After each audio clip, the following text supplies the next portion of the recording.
Здравейте от modulbay.com. Днес ще ви покажем как да копирате чипове за контрол на достъп на различни честоти с универсалното копиращо устройство с екран. Устройството се захранва с 4 броя батерии 3А, които се слагат отзади. Включването става с бутон за включване на устройството. Изчаквате няколко секунди и натискате ОК. Четенето на чипове става като доближите чипа на задната част на устройството и натиснете бутона Scan. При което при успешно четене на чипа се показва и номера на самия чип, който може да го сравните с номера, който е записан на чипа отпреде. Записа става като вземете записваем чип. Повтарям, записваем чип, а не обикновен с номер. Както виждате, на него няма изписан никакъв номер. И натиснете бутона Write за запис. При успешно копиране на чипа ще се изпише също номера и отдолу ще напише Write the card successfully, което значи, че успешно е записан върху записваемия чип. Чипа, от който искате да копирате.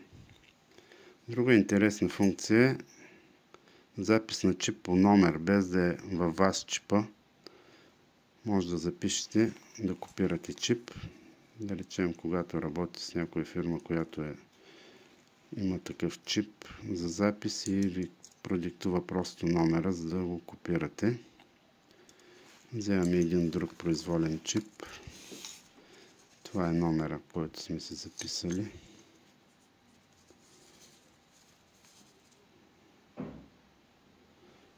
Вкарваме го с бутона Input. 168 3198 3198. Натискаме отново бутона Input, което дава надпис, че успешно е вкаран номера на чипа. И след това вземаме записваемия чип, доближаваме го отзади и натискаме бутона за запис. Както виждате, вече върху записваемия чип е записан този чип, на който му вкарахме номера.